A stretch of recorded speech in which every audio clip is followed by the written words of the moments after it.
Olá, sejam bem-vindos à segunda edição do Fortcast. Meu nome é Doris, sou jornalista, radialista e porta-voz desse podcast que leva muito conteúdo e informação para você. E hoje nós vamos falar sobre empreendedorismo.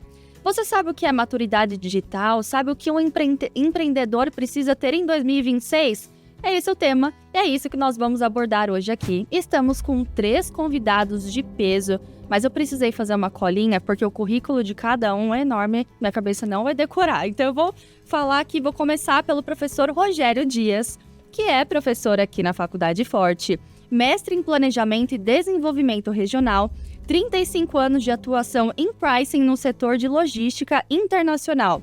Professor, muito obrigada pela sua presença. Fala um pouquinho desse currículo aqui para nós.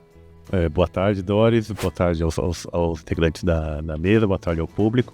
É uma honra primeiro estar aqui com vocês aqui no Grupo Forte, fazendo mais essa apresentação maravilhosa do Fortcast.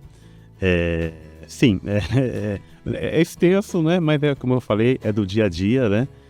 Só olhando para trás é que você vai ver o que você acabou fazendo na vida e na carreira, né? Eu trabalho há 35 anos na área de comércio internacional, né? Trabalhei já em multinacionais, em grandes empresas. Trabalho atualmente numa empresa grande do ramo de comércio internacional também, trading e também na área de logística internacional. E claro, além disso, sou professor, sou graduado em administração, também sou pós-graduado em logística empresarial e supply chain, também docência de ensino superior, também mestre, né, em planejamento e desenvolvimento regional. E claro, né, a gente utiliza, além de utilizar a parte internacional, que é a área que eu trabalho, eu também trabalho muito com, né, empreendedorismo o tempo todo, porque a gente está sempre, né, comercializando, vendendo. Eu sou price, eu sou formador de preços, né, para quem não sabe, né, formador de preços é aquele que vai entrar em contato com o armador, né, que é o dono do navio, com a companhia aérea, com as transportadoras, né, que faz esse meio de campo para poder fazer a venda, né, e compra de espaço nos navios, nos aviões, para transportar as cargas de forma internacional, né, de um país para o outro. O Brasil é um grande importador, um grande exportador, e isso, né, e tudo isso são negócios, né. O Brasil é um país gigante nessa área, 2% do comércio internacional é brasileiro, né? E eu me sinto muito feliz de ter feito parte disso. Um pequeno só, né? A gente aprende todos os dias e esse eu acho que é o mais gratificante. Ainda bem que eu falei que era um resumo do currículo, né, professor? É um resumo. Porque olha... Desculpa. E agora vamos para o professor Renato Vieira, que é mestre e doutor em comunicação, tem mais de 45 anos de experiência profissional em empresas nacionais e multinacionais e também é professor aqui da Faculdade Forte. Tudo bem, professor? Muito obrigado pelo convite, obrigado a todos pela participação. É realmente fantástico estar podendo compartilhar, né? Na verdade, já são mais de 50 anos de carreira, que comecei muito novinho, né? E trabalhei em diferentes empresas. E aí fui evoluindo, né? Desde o primeiro emprego como trainee numa empresa e também ocupando vários cargos gerenciais, diretoria, superintendência. Então tem um histórico aí bastante longo, né? E hoje tenho também uma empresa onde eu me dedico para a parte de treinamento e desenvolvimento organizacionais, trabalhando junto com líderes, com todos os colaboradores, trabalhando principalmente a parte gerencial, o aperfeiçoamento gerencial, onde a comunicação é extremamente importante para não só o desenvolvimento do negócio, como também da empresa como um todo. E é daí que saem os grandes resultados. E é daí também que nós temos uma série de problemas. Afinal de contas, a comunicação é algo que você faz quando entra nesse mundo e quando sai dele. A gente esquece isso, mas essa é que é a verdade. E precisa colocar realmente em prática para a nova dinâmica e para poder fazer mais negócios. Não vai faltar assunto aqui, hein, professor? Olha, 4 horas de podcast. E o nosso convidado, Evandro dos Santos, que nasceu da Bahia, veio para São Paulo com 14 anos sozinho, em busca de oportunidades, já trabalhou como vendedor, auxiliar, gerente, e em 2019 nasceu a Fanáticos por Cintas, em 2021 nasceu também a fábrica própria. E na foto que vocês estão vendo, a produção está colocando para vocês, está o Evandro junto com a Carolina, que é a esposa do Evandro. é um pilar essencial em toda essa construção que o Evandro teve. E hoje a fábrica conta com 90 colaboradores diretos, mais de 2.000 indiretos e 80 produtos. Evandro, conta um pouquinho, você que está na voz aqui da empresa, junto com a Carolina. Boa tarde a todos, boa tarde, Doris, professor Rogério, professor Renato. Olha, eu me sinto lisonjeado de estar aqui presente no meio desses profissionais aqui, são mestres. Eu me sinto um aprendiz diante desse currículo aí. Na verdade, eu estou aqui para aprender com vocês, viu? Realmente, Doris, com o passar dos dias, com o passar dos anos, né? Um rapazinho que lá na Bahia, do Nordeste da Bahia, que vendia geladinho, vendia acerola, e conseguimos construir tudo isso daí. Mas, na verdade, esse trabalho todo é um conjunto de vários profissionais, né? As pessoas que me lideraram, que me ensinaram a gerenciar. Então, nós vamos pegando um pouquinho de cada perfil e você vai colocando, não, isso daqui eu quero, isso daqui eu vou modificar. E a gente é o resumo de vários profissionais que passaram pela nossa vida. Perfeito. Eu quero colocar aqui, para a gente começar a nossa conversa, uma pesquisa do IBGE que aponta que as empresas de administração, 99%, já trabalham com a digitalização. Entretanto, outros dados apontam que 41% das empresas de diversos segmentos ainda não se sentem preparadas. Então, o que mudou, de fato, nessa era digital? O que a gente consegue analisar de diferença de antes e quando foi esse antes para agora? Você quer começar, professor? Pode ir? Bom, houve uma evolução sensível, principalmente com vamos dizer, a substituição, né, de atividades puramente manuais e dependentes vamos dizer assim, do humor de quem fazia, né, para atividades mais, vamos dizer assim, mais automáticas, tá? Então, aquela carga, vamos dizer assim, principalmente de tarefas rotineiras, repetitivas, elas foram substituídas por processos digitais mais avançados. Melhorou muito a qualidade daquilo que se faz, a redução de erros principalmente, né? E, claro, com ganho de produtividade. Se você estende isso para os mais variados campos, quer dizer, você pode olhar não só para a área de industrial, como também de serviço e para a economia como um todo, o processo digital ele tende a avançar mais ainda, principalmente agora, quando você utiliza as ferramentas da inteligência artificial. Tá? Então, aquilo que, vamos dizer, amedronta pode dar assim, até um certo receio, né, em algumas áreas, né, principalmente por conta da substituição, redução de mão de obra, etc. Na verdade, é o contrário. Se a gente fizer um passeio na história da humanidade, eu, sinceramente, hoje eu não veria mais gente, por exemplo, acendendo lampiões que eram movidos a óleo de baleia, né? Não, hoje nós temos o processo totalmente avançado, como foi também com o telefone e tantos inventos, né, que foram criados aí ao longo de séculos, como também a própria roda, se a gente quiser navegar nos séculos. Então, a inteligência artificial hoje e os processos digitais, eles tendem a simplificar, principalmente tornar aquelas rotinas maçantes, enjoativas e com grande chance de erro em processos mais automáticos, mais dinâmicos e muito mais precisos. Perfeito. O professor Renato, ele salientou muito bem a questão da inteligência artificial. Na verdade, as tecnologias, elas vão continuar, né? Elas vão prosseguir aumentando. É um processo que não tem volta mais, né? Um processo que eles vão sempre no sentido de mudar cada vez mais e mais. O que está acontecendo, na verdade, com o processo ainda boa parte das empresas ainda não consegue entrar nessa questão da digitalização absoluta, é porque, né, a tecnologia ela tem avançado muito rapidamente. Então, as novas tecnologias que são impostas muitas vezes para empresas, elas não conseguem ser absorvidas ao mesmo tempo, com a mesma agilidade, né, com que a tecnologia em geral, ela permite que se faça. Ou seja, as empresas elas demoram muito mais tempo para poder mudar, ter um mindset para mudar, por exemplo, uma etapa de um processo, para mudar uma etapa de um procedimento, para colocar em prática uma automatização, uma automação, né? Mudar uma máquina, colocar mais uma nova rotina. Então, esse é a grande perda desse caso. Por isso que as empresas não conseguem se estabelecer, né, de uma forma 100% digital. Né? Não que isso não vá ocorrer, está ocorrendo e as empresas elas vão ter que seguir nesse formato. Senão, obviamente, elas vão ficar para trás.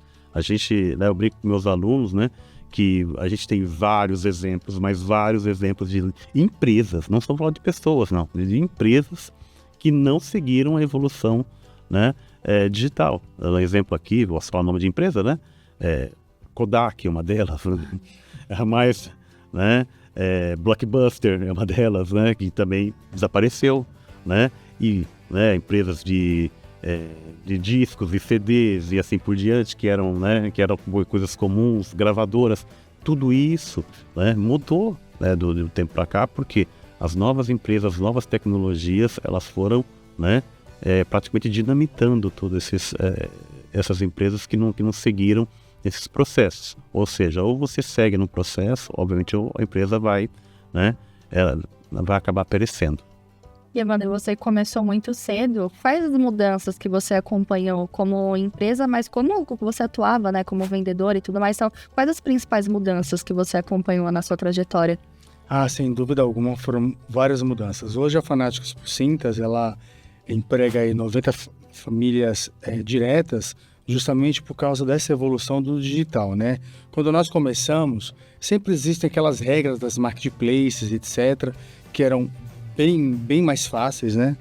Hoje em dia, cada vez mais, o digital ele passa por inovações e as empresas, inclusive a Fanáticos por Cintas, ela teve que se adequar, teve que se adaptar. O algoritmo ele muda com muita frequência, né?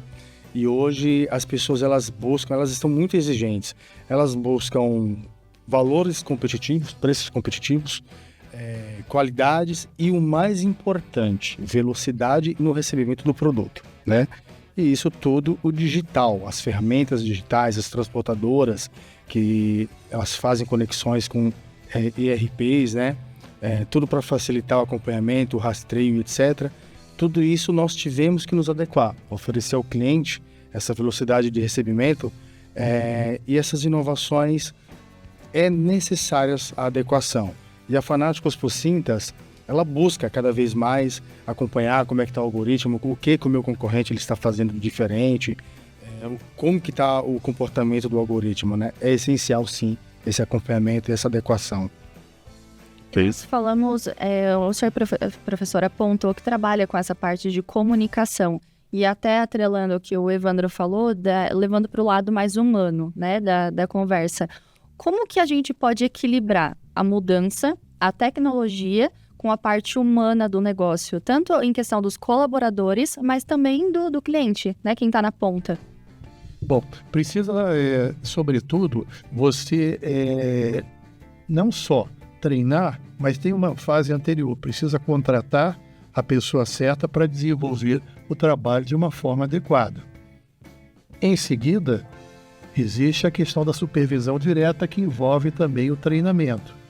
E todas as ferramentas que são disponibilizadas, seja do ponto de vista tecnológico ou processual, não importa, tem que ser também absorvidas pela pessoa de maneira que ela entenda que sentido aquilo vai dar, principalmente para as novas gerações. Como qualquer grupo humano, as pessoas não nascem prontas, não é? Então você tem que ter um cuidado, um olhar humano para saber que as pessoas são importantes, mas tem pessoas que vão se adaptar bem a determinadas funções, tem pessoas que não vão se adaptar. E para isso precisa de um olhar já no momento da admissão, se a pessoa realmente tem as pré-condições para assumir aquela função. E no momento que for admitida, que ela tenha um acompanhamento, principalmente da sua liderança, para poder dar o treinamento adequado, o acompanhamento necessário, para que não caia, vamos dizer assim, na desistência, simplesmente a pessoa perde, que acha que aquilo não tem sentido. Então, naturalmente, ela vai rejeitar. E ao rejeitar, é um passo para a demissão. E hoje a demissão voluntária, ela é algo muito maior do que no passado. E para isso precisa de uma sintonia muito grande entre liderados e líderes para poder fazer fluir um processo e entregar o resultado que a empresa espera. sem dúvida. E professor Rogério, como na prática, isso que o professor falou, como colocar uma inteligência artificial ou qualquer outra inteligência com colaboradores que têm essa dificuldade? Essa é uma grande situação. Como o professor salientou, a questão da a geração Z, as novas gerações, eles já vêm praticamente prontos para isso, para a tecnologia. Só que o grande problema é que muitas vezes eles não estão talhados, eles não estão aptos ainda, né, no processo profissional em si, porque ainda existe, né, a questão, né, de hierarquia, cargos, salários, né, obrigatoriedades da empresa, que esse profissional ele não está pronto ainda. Então, isso é o bom da parte da nova geração, né? E obviamente que essa entrada da inteligência artificial, que já é uma realidade nas corporações, né? Essa é uma evolução que não vai mudar mais, né?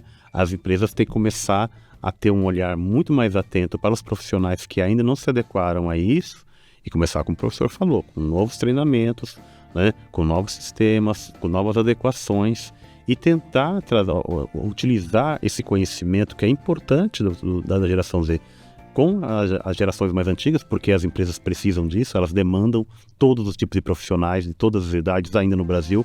No Brasil, o perfil profissional ele é extremamente amplo, ele vai dos 18 até os 70 anos e mais ainda se o profissional tiver fôlego e ainda tiver apto ao trabalho.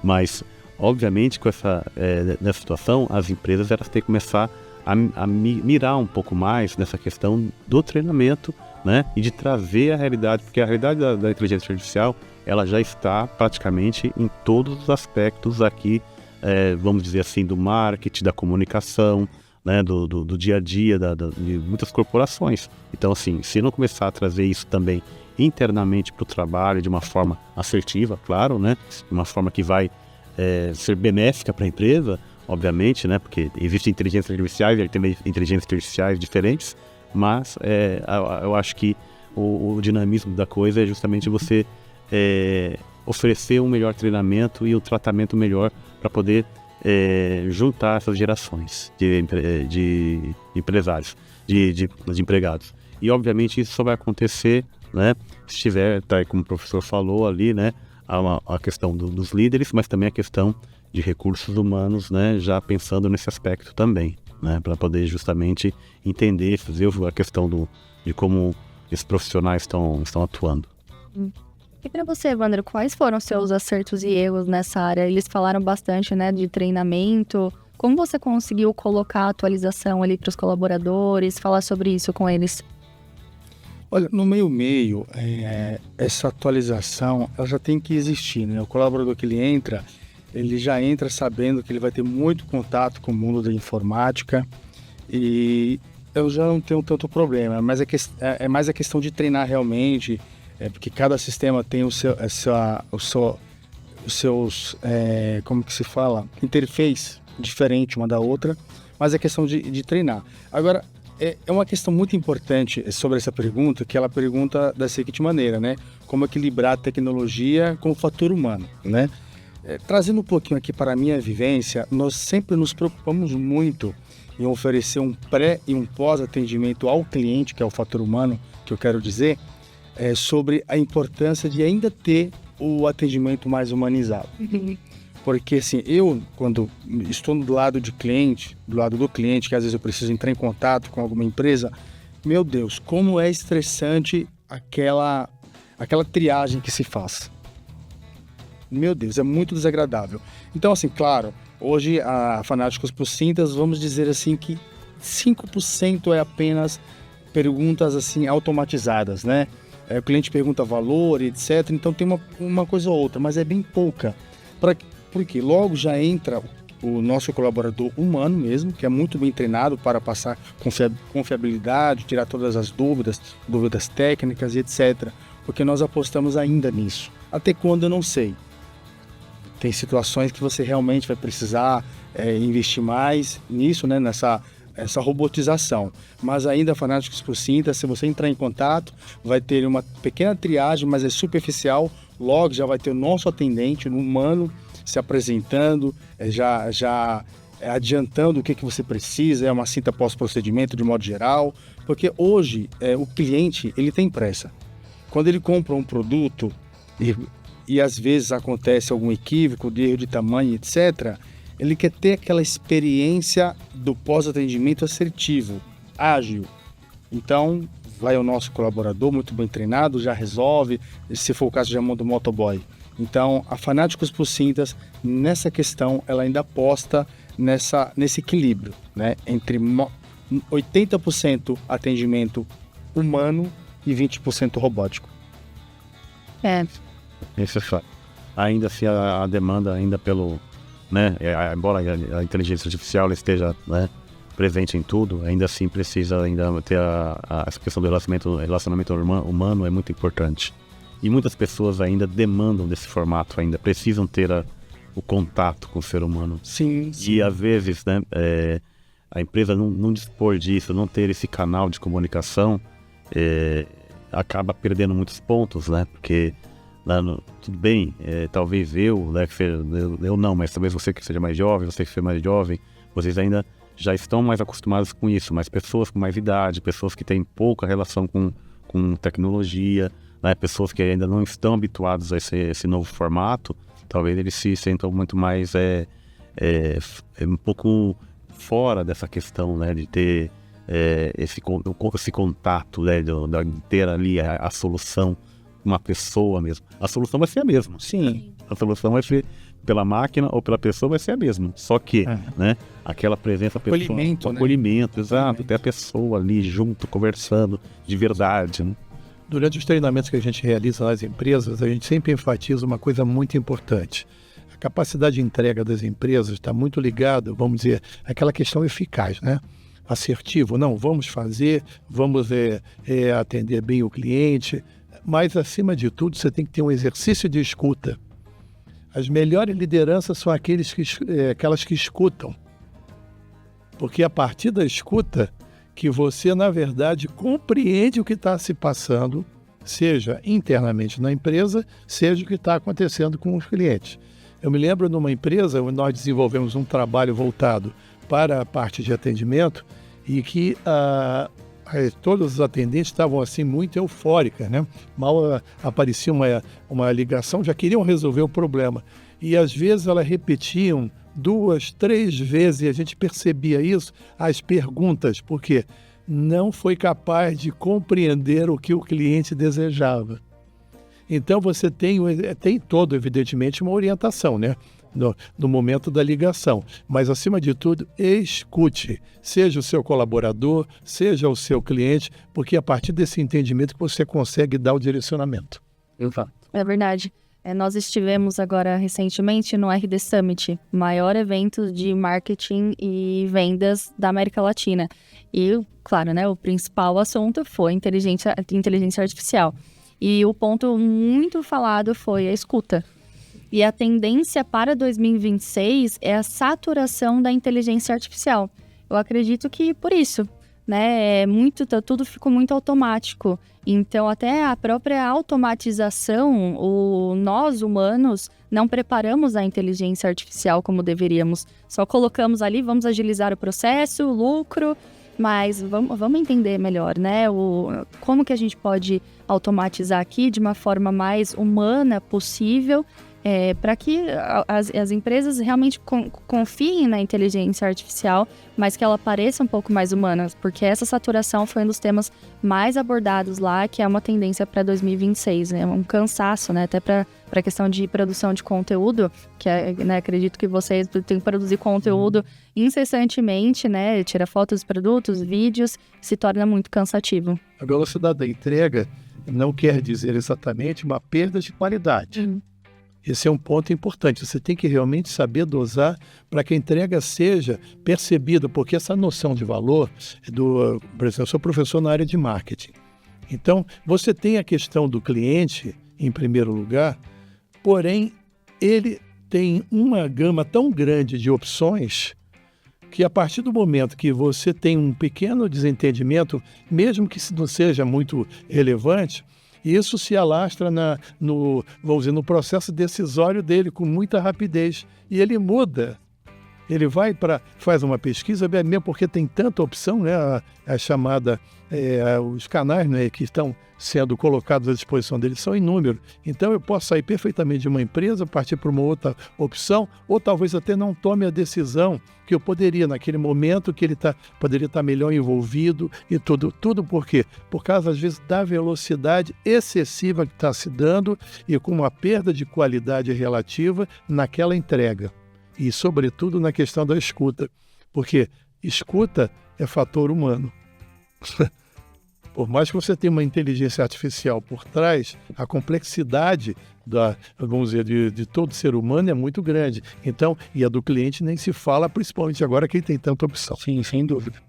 Pode mudar a qualquer momento, a qualquer hora, tem uma gama de opções, né? Isso acontece até com o Lécio. Ele vai comprar o cinto na loja, não gostou, ele não vai comprar mais esse cinto, ele vai comprar de outro. Se ele comprar o cinto, não for entregue no prazo que ele quer, porque na verdade, né, eu sempre falo, logística não é a entrega mais rápida, é a melhor entrega. É no prazo que o cliente quer. Porque às vezes ele não quer no prazo mais urgente, ele quer no prazo. Esse é o ponto, né? Então é um erro muito, muito comum em logística, né? E isso as empresas acabam não tendo essa percepção.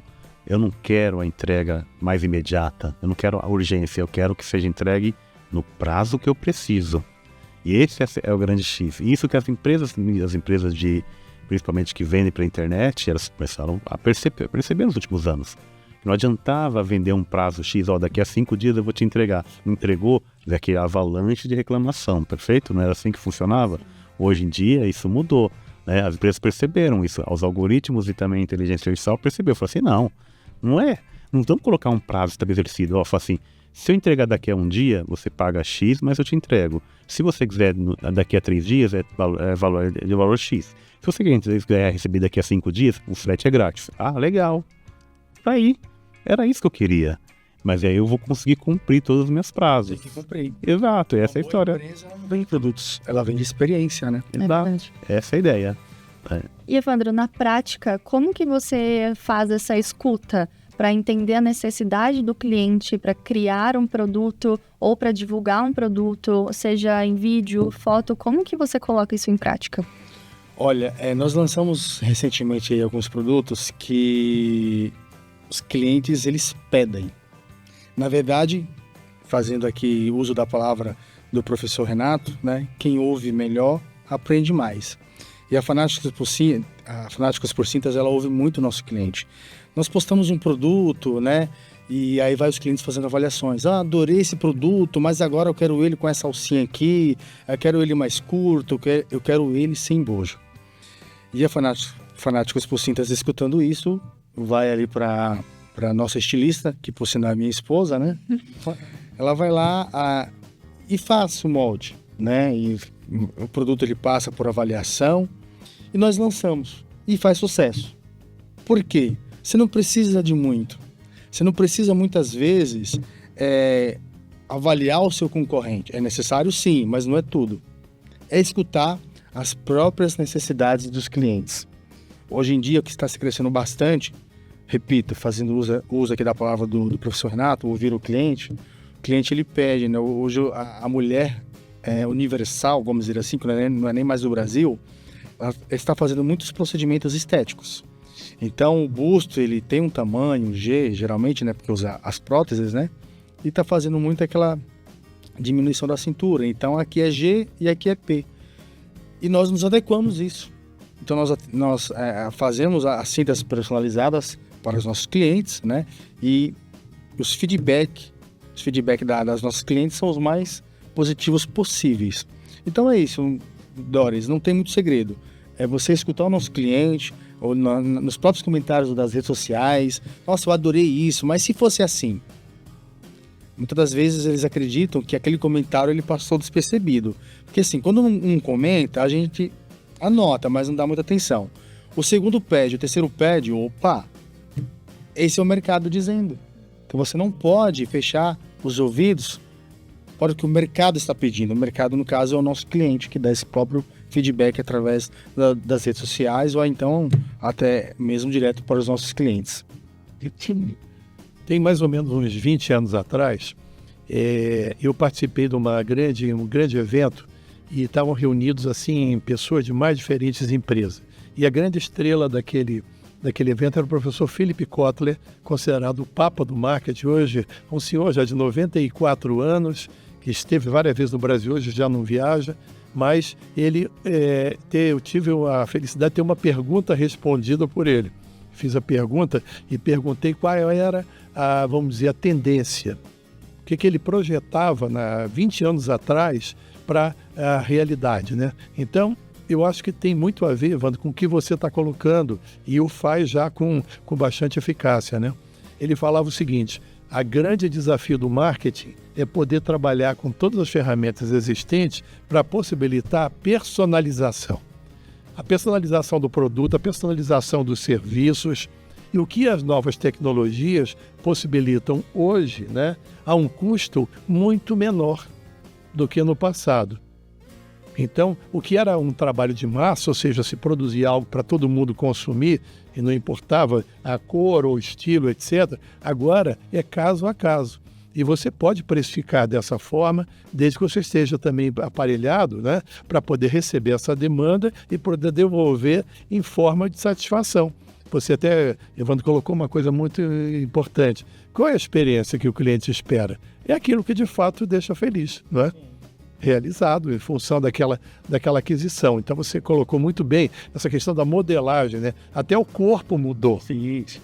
Não é? Então eu tenho que me adaptar a essa nova realidade. Mas isso significa, sobretudo, a minha capacidade de devolver em produto ou serviço de forma personalizada para cada um dos clientes. Apenas fazendo aqui um complemento, a Fanáticos por Cintas, ela trabalha com algo que o ser humano tem, principalmente as mulheres, que é a vaidade. Né? Então, assim, ela surgiu para que tirasse aquele estereótipo. Um tempo atrás, julgava-se a cinta modeladora como algo, né, não atrativo, vamos dizer outra coisa. Então, a Fanáticos por Cintas, como outras empresas também, né, vieram e tiraram esse estereótipo de deixar a mulher com a sensualidade, atendendo às necessidades de redução de medidas, até mesmo pós-procedimentos estéticos, de maneira com que as mulheres fiquem até incentivadas a irem até para a baladinha, até para a vida noturna com cintas modeladoras, né? Aqueles corselet bonito, que deixa o busto bonito, deixa a cintura fina e etc. E a Fanáticos por Cintas, eu fico muito orgulhoso, porque ela proporciona essa experiência de forma positiva. A mulher ela fica com a autoestima muito elevada. Isso é muito bacana. Inclusive, até com os meus colaboradores, né? Uma das formas de incentivos para eles, olha, a gente fala, pessoal, vocês não estão trabalhando apenas com produto. Vocês estão proporcionando às nossas mulheres do Brasil e até do mundo, que nós também fazemos exportações para fora, experiências que elas jamais vão esquecer. Quando elas fazem os pós-procedimentos, ou até mesmo alívio de dores, porque cinta modeladora não é só isso, né? Eu estou sentindo uma sobrecarga na lombar e etc. Ela tem essa funcionalidade também, né? E uma das coisas que nós cada vez mais estamos nos prejudicando a saúde da nossa lombar é justamente o celular, né? Ficar só assim. Então, a cinta modeladora, ela ajuda também nessa correção. Não é só fins estéticos, é saúde também, né? Professor, como alinhar o propósito, como o Evandro está falando, com a marca e lucro? Esse é um grande ponto, né? Mas o Evandro colocou uma coisa importante. Primeiro é o posicionamento da marca e do produto, né? Ele já expõe que o produto, isso externamente, que o produto ele cria, né? Ele é a venda de um sonho, de uma autoestima, de algo que é intangível, não é isso? Não é o produto em si. Ele cria esse bem-estar, né, para a pessoa. Então, claro, a pessoa tem essa recompensa em termos daquilo que vai casar para si mesmo. E claro, né, como que eu vou fazer, né, fazer isso internamente? Colocar isso para os meus funcionários, colocar isso para, né, meus fornecedores, colocar que a minha marca, né, meu produto, eu estou aqui só para ganhar dinheiro, estou aqui também, né, para poder atender um perfil de público e trazer o bem-estar para os meus funcionários, porque é assim que se faz a fidelização. A fidelização de marcas que nós conhecemos há muitos anos. Vou dar um exemplo aqui, quem compra sabão em pó, né? Você vai comprar sabão em pó o quê? Omo, né? Já pensa logo. Né? Você vai comprar Bombril. Bombril não é o produto, é a marca. Chocolatado. Então, é chocolatado? Tá Já bom? pensa em uma só. Exato. E assim, Nutella. Creme de avelã. Nutella, tem creme de como. avelã. Exato. Tem uma série disso. Vai pensar em cinta, Enfim, qual que é a marca? fanáticos. Fanáticos Por cinta. Exato, mas essa é a ideia. Então, assim, você trazer a lucratividade, ela é um ponto que ela vai acontecer, né, de uma forma gradual, né, a partir do momento que você cria essa fidelização, que você cria, né, você coloca essa marca não só para fora, mas para dentro também. Eu acho que tem que ser exógeno para fora, para os seus clientes, conquistando os clientes, mas também tem que criar internamente também. E aí os funcionários, os colaboradores, os fornecedores sabem que estão ali envolvidos em um processo que ele vai, né, dinamizar, aumentar, expandir essa marca para todos, né, e criar ali uma marca firme que ela aí obviamente vai se lucrar por si só, porque quando você chega num certo ponto, no patamar, né, o produto está no topo, né, como aquela curva, né, ela vai ficar sempre no topo durante muitos anos e aí obviamente tem declínio, mas aí já é outra história, mas sempre vai continuar nessa situação. Essa é a ideia. Então, seguir nesse patamar, principalmente como você falou, de atender o público externo é importante, de conquistar esse cliente dessa forma assertiva, de trazer esse lado emocional para o coração importante do cliente, mas também entender que internamente todos precisam estar imbuídos desse mesmo sentimento também.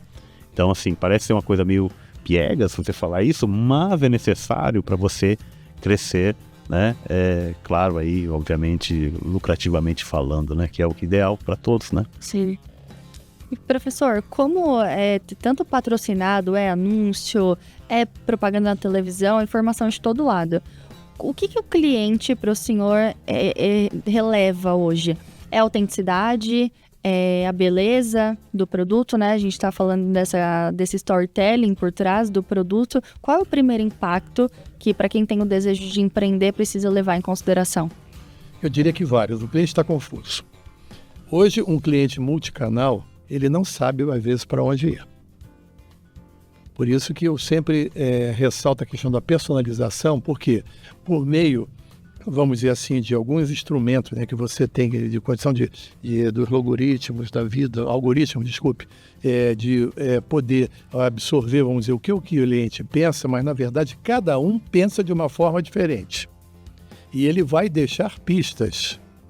A inteligência artificial entra nesse momento como um facilitador para você conseguir identificar com quem você está lidando. Por isso que o grau de personalização tem que ser cada vez mais elevado, para que eu possa dar uma resposta que seja de acordo com aquilo que ele de fato sente ou percebe. Então, por exemplo, hoje no mundo multicanal, você pode perfeitamente, eu já vi agora há pouco uma experiência muito interessante de uma grande organização no varejo que está juntando de forma perfeita a questão vamos dizer, do canal digital com a loja física, que eles têm uma rede gigante, não é? Por quê? Porque essa experiência ela pode começar aqui, tá? Mas nem sempre ela termina aqui. Ela vai, vamos dizer, talvez por uma experiência sensorial humana, ter um contato físico com o produto naquele espaço físico para depois tomar a decisão. Qual foi a saída? Colocar os equipamentos necessários na loja, tá? Que é uma loja física, para que ele possa ter uma sensação digital de estar fazendo algo, porém em contato físico com o produto. É algo completamente diferente. Se você pensar, por exemplo, no termo do varejo tradicional, né? Era ir numa loja, ver o que tem, lidar com os vendedores que podem dar algum suporte e tudo, mas, vamos dizer, praticamente tiradores de pedido. Agora não, a coisa se amplia. Então essa visão ampliada dentro da cabeça do consumidor, que tem tanta informação e muitas das vezes de forma confusa, tá? Vamos dizer, com os instrumentos da inteligência artificial, a gente é capaz de, vamos dizer, sintetizar e dar um direcionamento para aquela cabeça que está meio perdida. e fazer, evidentemente, com que ele tenha a preferência pela tua marca, pelo teu produto. Aí sim vem o lado emocional. Quando a marca se comunica bem e se posiciona bem, é lógico que esse lado ele vai terminar influenciando sobre aquela pessoa, que é um ser vivo, não é? Sujeito a emoções e todo tipo de, vamos dizer, de reações, e fazer com que ele seja envolvido por aquela proposta e tome uma decisão de compra. Exato, o professor pontuou muito bem essa questão, né? Sempre se imaginou que a loja física ela ia sumir, e não sumiu. Ela não acabou. As lojas físicas estão ainda existem em grande quantidade. A gente roda por aqui, para lá e para cá. As tradicionalíssimas estão aí, né? Casas Bahia. A própria Lojas Americanas, mesmo com a situação que acabou não dando muito certo, a empresa não está indo muito bem, mas ela ainda tem a loja física e a virtual funcionando muito bem, ambas, e eles precisam ter. Então, assim, o contato físico das coisas, a compra física, não só da questão das coisas mais simples do varejo, elas acabam ali sendo necessárias ainda nesse momento. E claro, né, você precisa trabalhar a inteligência artificial e as empresas precisam empreender da mesma forma, precisam trabalhar a cabeça da mesma forma, né? Obviamente que ele vai, por exemplo, numa loja que vende um celular, fala assim, vou comprar um celular, mas eu quero ver o celular, eu quero sentir esse mexer nele, eu quero ver como que ele é, né? Porque eu não vou ver isso, eu vou ver algumas fotos, né? E alguns vídeos talvez ali no site da loja, e eu não vou ter essa percepção.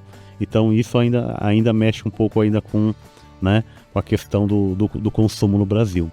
No Brasil e no mundo também, né? Ainda existe, né? Porque ainda... Mas você disse muito sabiamente, já tive vários clientes que quiseram comprar conosco, né, de modo digital, WhatsApp, etc. Mas eles disseram, onde que fica a sua loja? Nós temos 2 lojas, uma delas é na rua Tias, Valtier Prêmio, número 2031, segundo andar.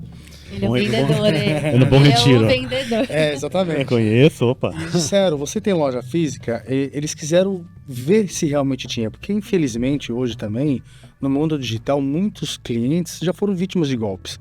Então tem a questão confiabilidade. Então eles vão na loja, verificar se a loja realmente ela existe. E no nosso caso, um dos pontos que nos fez abrir loja naquela região, que inclusive aquele polo industrial é um dos maiores, não, na verdade é o maior polo industrial da indústria têxtil da América Latina, né? Aquela região do braço, né? Então o cliente ele vai lá, nossa, eu gostei do produto e tal, agora pode fechar o pedido. Já aconteceu muitas vezes. E bom, voltando aqui um pouquinho que o professor Rogério disse muito sabiamente sobre a construção da marca, me fez lembrar aqui, né, que em 2019, quando eu fui abrir a empresa Fanáticos por Cintas, quando eu fui me sentar com a contabilidade, com curiosidade, eu não tinha pensado em nome fantasia. Sabe por quê? Porque para mim pouco importava. Eu aprendi com uma pessoa que eu admiro muito, um grande empresário, que se chama Silvio Santos. Ele reuniu, Silvio Santos não é nome, é pseudônimo que ele adotou, correto? Exatamente. Ele reuniu os 2 nomes mais comuns que existem no Brasil, Silvio e Santos. Enquanto outros, né, artistas se preocupavam em um pseudônimo bonito, atrativo, etc., ele colocou o Silvio Santos. Então isso me instalou um drive aqui, né? Eu falei, pouco importa o nome da marca. E eu criei assim rapidamente, coloca esse nome aqui, eu gostei desse nome. Por quê? A construção da marca, a confiabilidade, o que o cliente vai sentir desejo em comprar, vai ser vários fatores, a experiência, é o valor, né? Você oferecendo um preço justo, a velocidade do recebimento, né? E a qualidade. Depois, com tudo isso, pós-atendimento, pré-atendimento, aí sim, o cliente, nossa, eu gostei daquela experiência que a Fanáticos por Cintas me propôs. É por isso que, graças a Deus e ao trabalho da nossa equipe, né?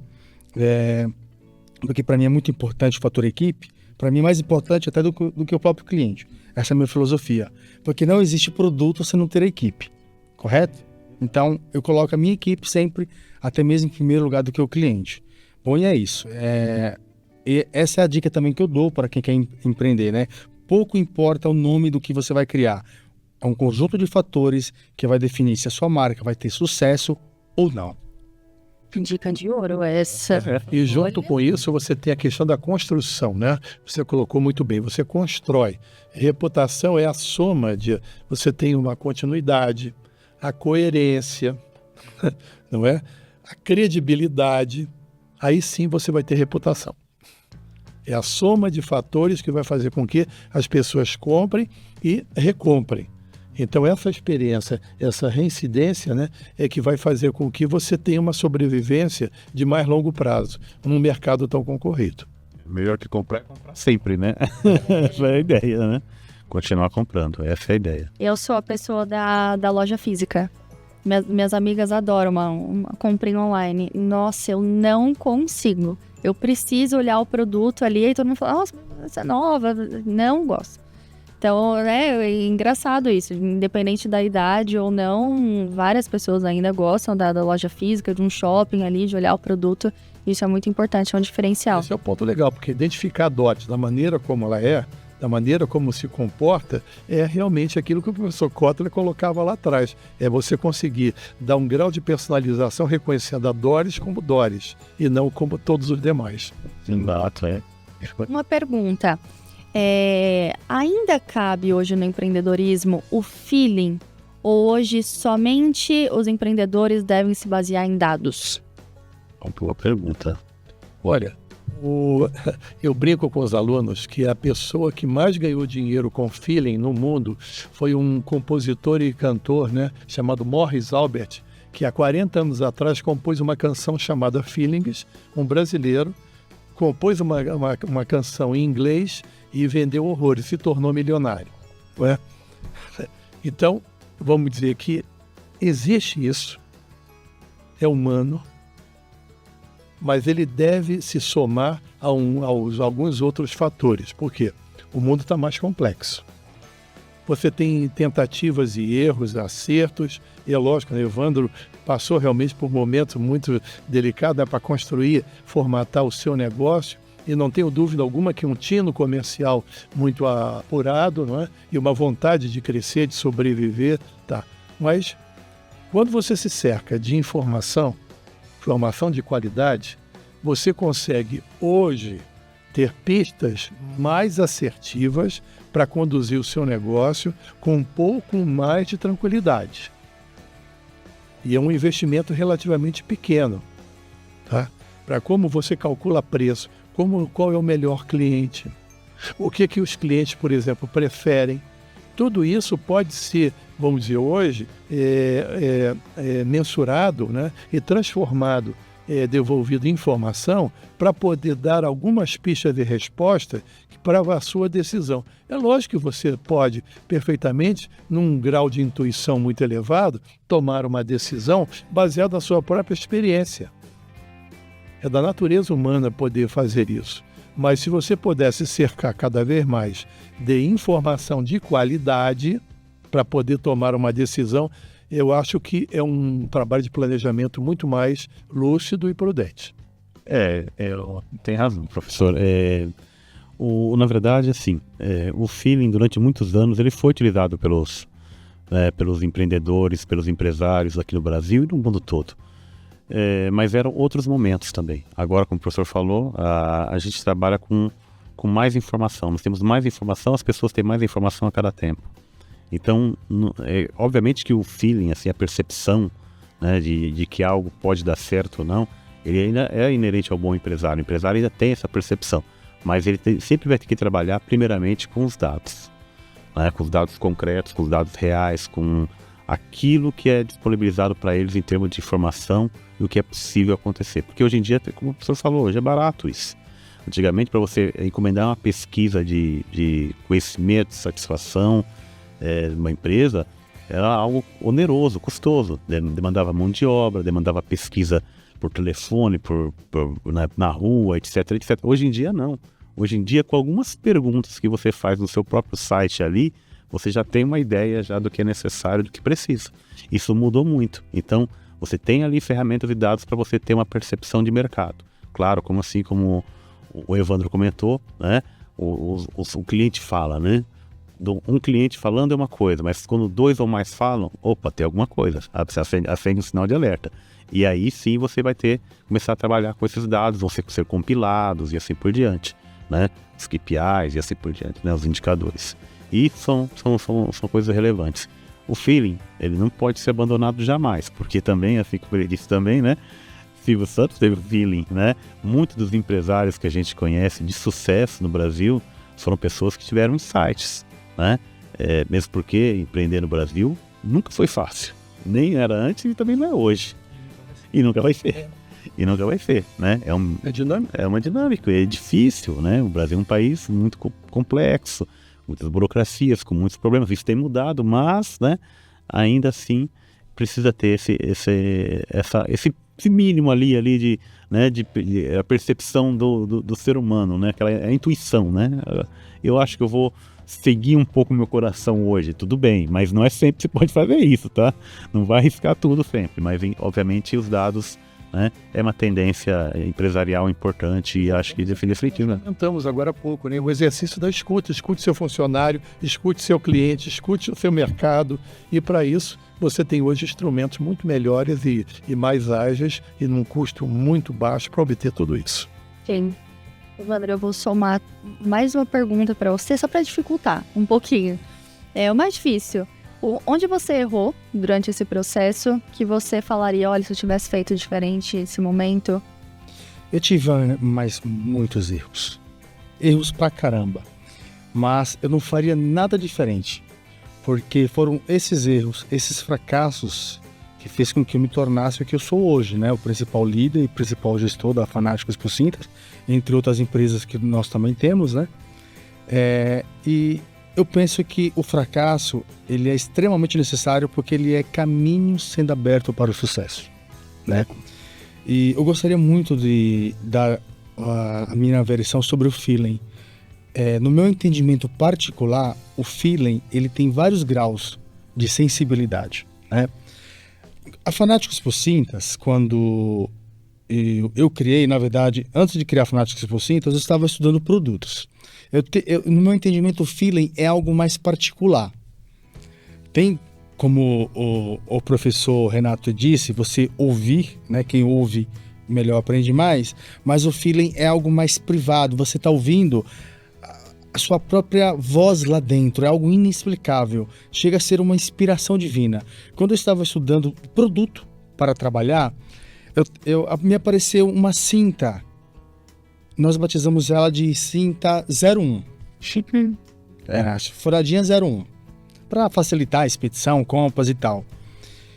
E bati o olho naquela cinta, falei, caramba, se eu trabalhar com esse produto, e parece que tem algo dentro de nós que às vezes entra em confronto. Não, isso daqui não e tal, não vai funcionar. E tem uma guerra lá dentro da sua cabeça e fala, não, mas isso aqui eu vou tentar mesmo assim. Hoje, a Fanáticos por Cintas, ela existe graças a esse feeling. Compramos esse produto, começamos a trabalhar e tal, aí juntamos nossos primeiros 25 mil reais e fizemos a primeira importação lá na China, 25 mil reais. Juntamos e o medo. Meu Deus, eu vou jogar 25 mil reais na conta de um chinês que eu não conheço. Fizemos contato, né, por um canal de vendas e tal. E hoje esse chinês, por coincidência, eu considero como irmão, né? Fizemos a primeira importação, 1.000 unidades de cinta, desse feeling, né? Esse feeling, vai aqui.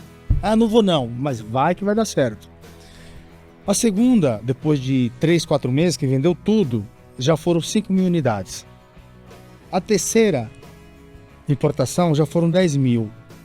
A quarta já foram 20 mil unidades. Na quinta, eu já estava fabricando porque demorava muito a receber. Foi assim que nós começamos a fabricar no Brasil, né? Então, o feeling é algo assim que, dependendo do seu canal de inspiração, ele é extremamente necessário. Tem uma história muito interessante, né? Que eu fiz uma apresentação numa escola de marketing, né?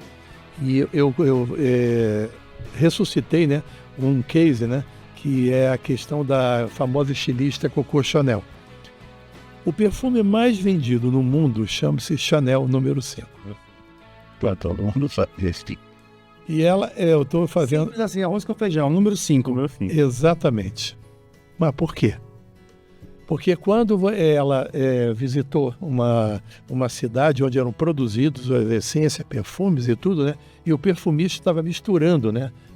Fazendo lá as possíveis alternativas para apresentar a Madame Chanel. Mademoiselle, aliás, era como ela se colocava. Então, ela foi experimentando e ele foi colocando, né? Afinal de contas, é uma reação humana, né? Você está falando dos 5 sentidos, não é? Um deles está ali, né? Manifesta. E ela foi experimentando e parecia nada agradar.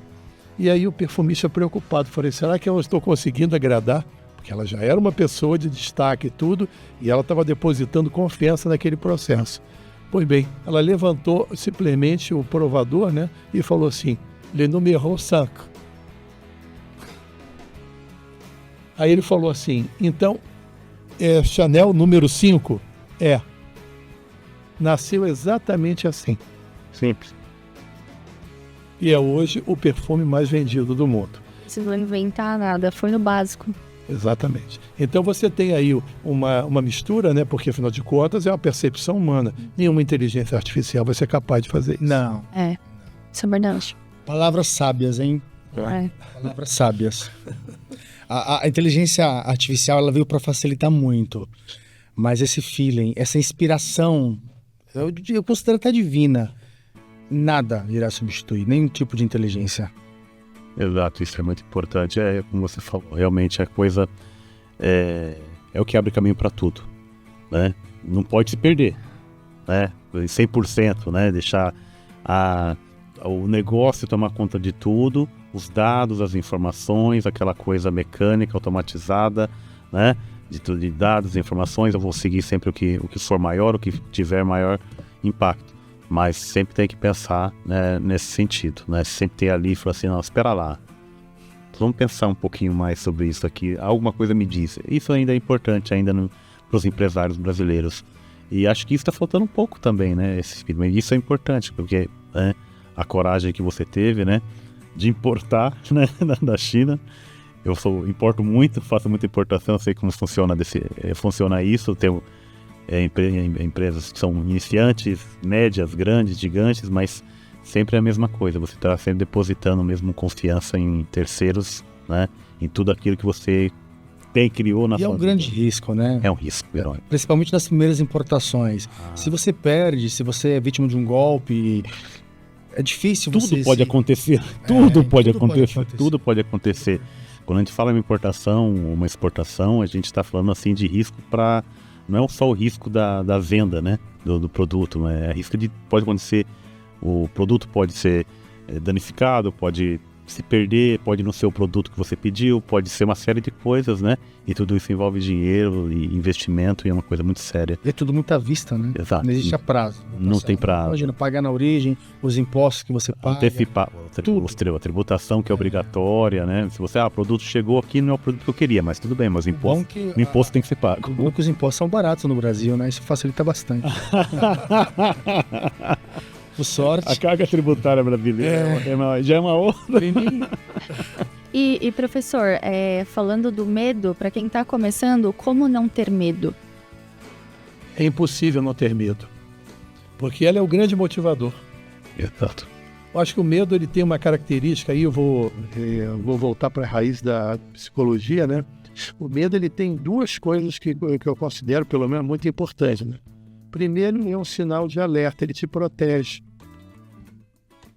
O medo também cria uma barreira para vamos dizer, um estágio para que você se proteja, tá? E o segundo é a vontade de realmente abraçar algo, tá? Ao mesmo tempo, você cria uma espécie de adrenalina que você pode ficar receoso para tomar uma decisão, tá? Mas lá dentro está dizendo o seguinte, vá em frente. Esse é interessante, porque é uma contra-reação que você tem interna para poder levar alguma coisa adiante. Eu só lembrando, eu fui, durante muito tempo, eu tive loja de produtos para, vamos dizer, roupas para festa, né? Eu atuava em sociedade, isso no início dos anos 90.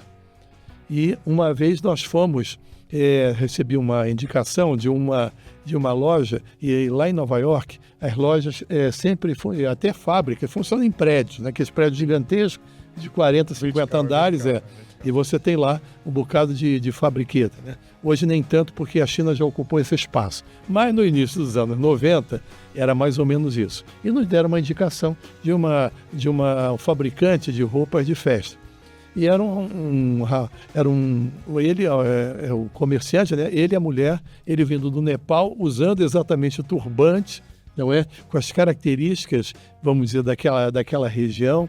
E nós nos comunicamos em francês, porque ele não falava tão bem o inglês, mas falava francês, porque tinha sido educado numa escola francesa. Então você tem todo tipo de coisa que você pode lidar no caminho, né? E eu comprei, na época, nós compramos, né, que eu estava em dupla, 45 vestidos para trazer para o Brasil. Você imagina o que era trazer 45 vestidos na mala, porque não tinha nem autorização de importação, nem nada, né? Aí eu falei assim, o que eu vou inventar na alfândega se me pegarem, né? Que eram várias malas. Falei, vou dizer que é para uso próprio. E se duvidarem de mim, o problema deixa para lá. Só que, a partir daquela relação, eu vi que tinha confiança. E aí você podia fazer pelo chamado dólar cabo, né? Você fazia o envio dos dólares e ele internalizava depois. Então eu depois fiz várias encomendas sem ir a Nova York, podendo receber aqui no Brasil para abastecer a loja. Encomenda, sim. Então, você tem coisas, entendeu? Você tem um certo receio, né? Medo, né? Será que vai dar? Será que não vai dar? Será que vai ter prejuízo? Mas, ao mesmo tempo, serve tanto de estímulo quanto também de proteção. Verdade. É isso mesmo. O medo move tudo. O medo move tudo. Se a pessoa não tem medo, é claro assim, primeiro que não existe a pessoa 100% destemida, a pessoa que esse tipo de pessoa, né, que não tem medo de nada. Todo mundo tem medo de alguma coisa. E claro, o mundo que nós vivemos hoje, ele é cheio de receios, cheio de problemas, cheio de percalços, isso é normal. Para os empresários mais ainda, todos os tipos de percalços possíveis. Mas se você não enfrentar tudo isso, e obviamente o medo ele vai mover você a enfrentar todas essas etapas, obviamente que você não vai conseguir. Então eu sempre penso assim que se você não tiver, né, essa questão é para a vida também, não serve só para as empresas não, né? Se não tiver essa questão do receio, né, do que é diferente, do que é difícil, do que é desconhecido, obviamente que você não vai dar o passo adiante. E ali você vai ficar estagnado. Se você ficar estagnado, obviamente você vai ser engolido pela concorrência e obviamente pelo mercado e vai ficar para trás. E obviamente você dá esse passo adiante como ele deu, né, sem conhecer de nada, assim como o professor também o fez, né? Se não fizer isso nesse momento, e claro, você vai... E aí, puxando na resposta anterior, vai ter o erro, vai acontecer o problema, você vai entender, você vai aprender com esse erro e assim a vida vai seguindo, né? Então eu acho que esse é o problema, né? Você ter o receio, mas, né, claro, saber lidar com ele. O medo nunca pode ser algo paralisante. Se o medo é paralisante, você tem que realmente voltar para si e perguntar por que você está assim. E para isso tem especialistas, né, que podem te dar um apoio para você poder destrinchar essa coisa interior que está fazendo com que você não desperte o melhor de si, né? Mas é algo com que você tem que conviver, não tem jeito. Apenas fazendo uma observação que é a respeito do medo, né? Eu agradeço muito ao medo, porque o medo, ele me deu várias ideias. O medo é o medo de perder, medo de várias coisas, né? E o medo, acho que a grande maioria dos empresários, né, eles sentem insônia. Acordam e bate as preocupações igual ao medo. E você pensa, caramba, e se eu não conseguir honrar com as minhas folhas de pagamento? É medo. Aí esse medo fica matutando aquilo, você começa a ficar com receio de várias coisas. Aí você fica ali com insônia, porque enquanto o mundo dorme, o empresário está com insônia, mas ele está pensando. É esse empresário que sente insônia que move a economia. caramba, e aquele produto que está estocado, e se eu fizer uma promoção dele? E se eu pedir para minha equipe lançar uma lista de transmissão para alguns clientes sobre esse produto, mandando um vídeo, etc. Aí o mágico acontece. A mágica acontece. Então o medo, ele é extremamente necessário. Obviamente que com equilíbrio. Você não pode fazer com que isso te tire, né?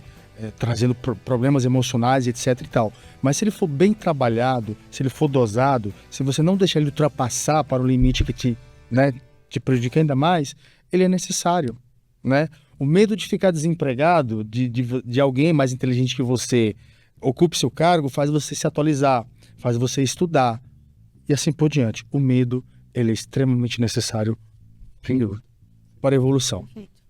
E acredito que pelo medo também as pessoas buscam o extraordinário. Então eu preciso de um nome de uma cinta que seja incrível, original. Não, você fez o 01 e deu super certo. Vocês acreditam também que o extraordinário é o básico bem feito? Essa pergunta foi... A capacidade de entrega. Por incrível que pareça, as pessoas, na média geral, elas são básicas. Se você honra com a sua entrega, já estamos fazendo algo muito importante. Porque também tem a não entrega. Nós estamos, por exemplo, num período agora chamado Black Friday. Vamos usar esse momento como importante. Então você tem todo um estímulo de vendas. E olha que não é pequeno. Não se fala em outra coisa nesse período, não é? Onde que está realmente a expectativa das pessoas? Se eu vou entregar, eu prometi, eu comprei hoje, está falando que vai entregar dia 19, ou seja, amanhã, é amanhã que eu estou esperando. Agora, se eu chegar em casa e já tiver a encomenda lá na portaria, vai realmente chamar a minha atenção. Aí é o extraordinário. Extraordinário é o que vai além, né, daquilo que se percebe. O professor disse muito bem. Tem uma situação que eu vou passar, mas é mais para a questão da mão de obra, do pessoal. As empresas, né, hoje em dia, é muito comum isso, principalmente das empresas da gestão de recursos humanos, chamar gestão de talentos, né? Mas o que é um talento? Talento é uma pessoa que tem uma condição extraordinária, ou seja, né, ele é um músico talentoso, ou seja, tem muitos músicos, mas ele é um músico talentoso, né? Ele é um estilista talentoso, mas existem, né? Tem estilistas e estilistas, mas ele é talentoso. Professor é um professor talentoso, mas tem muitos professores. Ou seja, os professores, os funcionários de uma empresa, eles estão sempre na média, né? Entre aspas, vamos dizer assim, todo mundo assim tem um padrão similar de conhecimento e habilidade que se equivalem, mas nenhum é espetacular. Um ou dois vão ser diferenciados, vão ter insights, vão ter ideias, vão trabalhar, vão ser líderes, vão ser bons gestores, vão ter conhecimento e vão trabalhar mais para a empresa. Então, esses são extraordinários, porque esses são talentosos. Porque hoje em dia se coloca talento como tudo. Nem todo mundo, não existe empresa em lugar nenhum que todo mundo seja talentoso, né? Existe sempre um que vai se diferenciar. E isso também serve para produtos. Os produtos é a mesma coisa. Tem vários itens, vários produtos ali, né? De cintas modeladoras, mas a cinta número 1, ou a cinta principal, ela é diferenciada no mercado, ela é conhecida no mercado. Essa vai ser, né, o diferencial. Então é mais ou menos por aí. Você é diferenciando. Você acredita, pela tua experiência, Sim. que o esforço contínuo, ele supera o talento? Eu, particularmente, como pessoa, ser humano, acredito que sim. Eu também acredito. Eu acredito que sim. É claro que o mundo, hoje em dia, ele pede talentos. Sim. Eles pedem as pessoas pelo extraordinário. Por isso que são as pessoas que têm ali, né? Claro, vou um youtuber que tem, digamos, 20 milhões de visualizações, né? Ele é uma pessoa absoluta, uma pessoa de talento absoluto. Mas aquela pessoa que está ali, sempre fazendo seus vídeos ali, com seus 100, 200, 300 mil, 400 mil, 500 mil seguidores, ele vai chegar lá na frente e vai olhar para trás e a carreira às vezes vai ser similar. Só vai passar mais tempo, mas às vezes o resultado ele é similar àquele. Eu acredito que o talento, ele apenas faz você ter vantagem de tempo em cima daquele que tem um esforço, mas não tem o talento. Porque às vezes a pessoa que é muito talentosa, ela pode se acomodar. Ela fala, não, eu tenho um talento, eu consigo. Mas aquela pessoa que é obcecada por sucesso e por querer alcançar um objetivo, ela vai treinar, ela vai se atualizar, vai se dedicar. E se essa pessoa que tem esse talento não fizer o mesmo, o que não tem talento, mas tem dedicação e esforço, vai chegar no mesmo patamar ou até superar. A gente conhece na vida, no mercado, no mundo, nas empresas, muitas empresas que acabaram desse jeito, que eram empresas que estavam no alto e elas foram praticamente engolidas por empresas novas que vieram nesse formato. Sim. Então a gente tem vários exemplos da vida real que aconteceram nesse formato, né? O trabalho, o esforço duro, né? Contínuo, né? Da perseverança, da resiliência, do todo dia a dia, né? O trabalho de formiguinha. E isso muitas vezes não é tão valorizado. E é sempre ali, né, o diferenciado, né, o que está ali naquele momento. Sem entender que o diferenciado pode estar naquele momento. Mas, como tudo na vida, né, professor? Como, né? A gente... Uma roda gigante, né? É uma roda gigante, ela é uma curva ascendente, depois estável e depois descendente. A vida... Você pode ter sucesso fazendo a mesma coisa sempre. É uma lei básica, principalmente num mundo que tem vamos dizer, essa complexidade, uma variedade assim impressionante de opções. Aí a Kotak vai provar, né? Exatamente. Aí, vamos dizer, tem uma questão da chamada miopia, né? A empresa foi míope. Como também a Blockbuster foi uma aposta, né?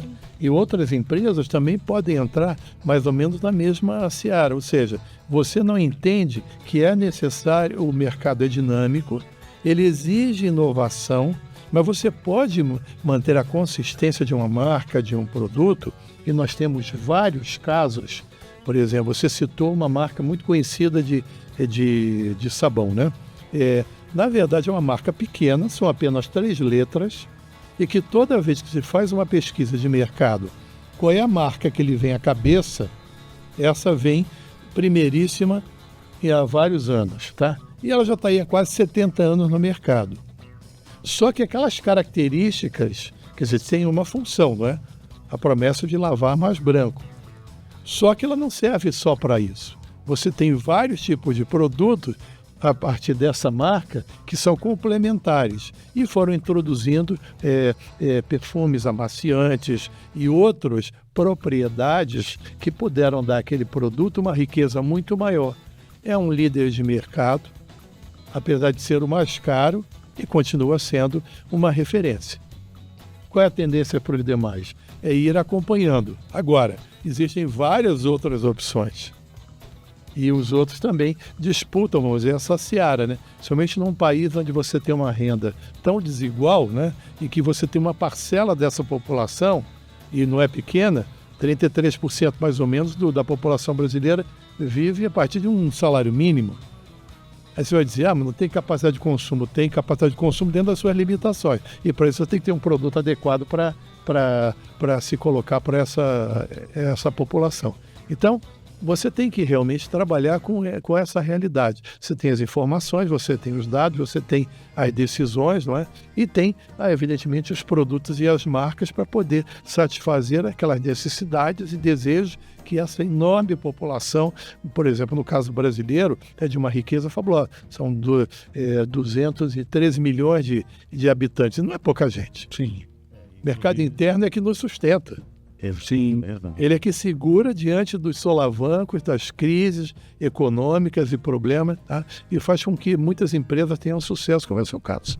Exato, e é uma coisa interessante, né? O professor falou, e só puxando aqui uma parte, e realmente, e são esses 33% da população que consomem mais no Brasil, tá? Porque essa quantidade, mesmo as pessoas ganhando salário mínimo, o consumo é similar àqueles de quem ganha mais.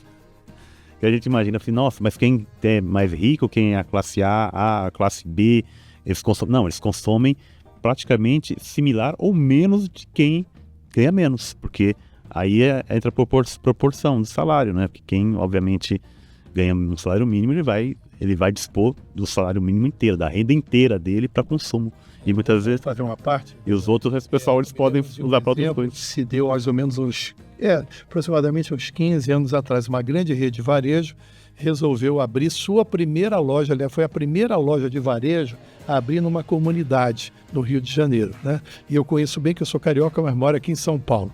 E é a maior do Rio, tá? Que é a famosa da Rocinha. Abriu a loja com bastante propaganda, dizia, olha, somos o primeiro grande varejista a abrir uma loja aqui. 3 meses depois, a loja não estava dando resultados satisfatórios.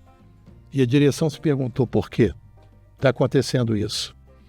Porque os produtos que estavam sendo ofertados eram tão simples, tão básicos, que para aquela comunidade aquilo estava sendo depreciativo. Eles queriam mais. Seja a TV, seja a máquina de lavar, não era o tanquinho. As pessoas querem consumir. Querem consumir, porque o perfil é amplo. Para você ter uma ideia, numa comunidade como a Rocinha, 9% daquela população é classe A para os padrões de renda brasileira. Ninguém acredita nisso. E eu acredito. Entendeu? Então você tem ali uma parcela daquele grupo de pessoas que tem exigência, necessidade. Então, não é só oferecer qualquer coisa. É oferecer algo que satisfaça e que tenha qualidade. As pessoas também têm um nível de exigência muito elevado. Quando eu vendia calçados, né, que também fui vendedor de calçado, eu era gerente também, as lojas que mais vendiam tênis, que tênis de marcas não são baratos, eram justamente em regiões periféricas. Eles compram os calçados que custam 1.200, parcelam no cartão, faziam na época carnê, etc., mas não deixavam de ter o seu tênis de marca. Exato. Então é muito válido Sem dúvida. seu apontamento aí. Exatamente. Então, é um perfil, né, do consumidor brasileiro, né? E acho que talvez agora as empresas começaram a ter essa percepção, né? Que não adianta você, né, gourmetizar tudo, né? Como diz o Gustavo, Tirar quero saber quanto que custa, quero saber quantas vezes parcela. Exato. Essa é a ideia. Os famosos 10 anos. Suave de parcela. É sem juros. Se fosse juros, não tem problema. E nós tem uma criatividade tão grande, você vê, até o Pix está parcelado, que é um grande sucesso mercadológico, né? 5 anos de sucesso, o meio de pagamento de maior êxito, que deixaram as bandeiras de cartão de crédito e, que é isso? Tivemos que mudar. Mudou a percepção de Né? Totalmente. pagamento no mundo todo, né? Porque nós somos exemplo. O Pix é um exemplo. Olha, depois dessa aula, infelizmente já estamos caminhando para a reta final aqui do nosso podcast, mas eu tenho uma última pergunta. Em poucas palavras, Evandro, começando por você, qual característica o profissional que deseja empreender no próximo ano precisa ter? Sem dúvida alguma, é saber se adaptar, né? Saber se adaptar e o que eu falei logo no início, ter habilidades de treinar, acompanhar e cobrar. O empreendedor, o empresário, no meu ponto de vista, ele já nasce. Se de repente você não tiver um funcionário, não tiver equipe, você for o seu principal funcionário, esse treinar é igual a estudar. Estude, né? Se aprimore, cobre você mesmo, para que você não procrastine e para que possa ter resultado, e acompanhe o seu trabalho. O trabalho que eu estou fazendo, o plano de ação, ele está tendo qual resultado? Tá, o concorrente está tendo esse resultado, por que eu não estou tendo? O que eu estou fazendo de diferente? Então a tríplice argamassa é treinar, acompanhar e cobrar, para as grandes ou pequenas empresas, ou até mesmo microempresário. Perfeito. Professor Rogério? Sim. Para 2026, poucas palavras, eu acho que o profissional, primeiro, ele tem que ter, né, ele começar a aprender um pouco mais sobre inteligência artificial, porque vai ser o momento, esse é um ponto. Como assim, o Evandro falou também, isso é importante também, aprender, né, se atualizar, entender o mercado, entender as pessoas, porque o mercado está em constante evolução e mudança, né, e ter resiliência, ter compreensão, né, de que tudo muda no mundo. Esse ano nós tivemos uma mudança enorme que mexeu com tarifas, mexeu com exportações, com empresas gigantes. Não foram empresas pequenas que foram prejudicadas, foram empresas gigantes. Mexeu com mercados, mexeu com emprego, mexeu com dólar, com PIB, com uma série de coisas. Foi uma situação, está sendo uma situação, né? Mas não, isso é um ponto. E ninguém imaginava que isso fosse acontecer. E ano que vem também vão acontecer coisas também do mesmo forma, pode ser diferente ou não. Então, ter a resiliência, né? Entender o mercado, aprender o mercado e principalmente investir na tecnologia. Não só como profissional, mas também como ser humano, entender a importância disso. Por quê? Né? A gente sempre tem que observar, fazer um benchmark e entender para fora. Qual é o sucesso que nós temos hoje em dia? A China é um sucesso. Se nós olharmos para eles, eles são resilientes, eles aprendem e eles usam de muita tecnologia. E talvez esse seja o segredo aí para 2026 e para os próximos anos.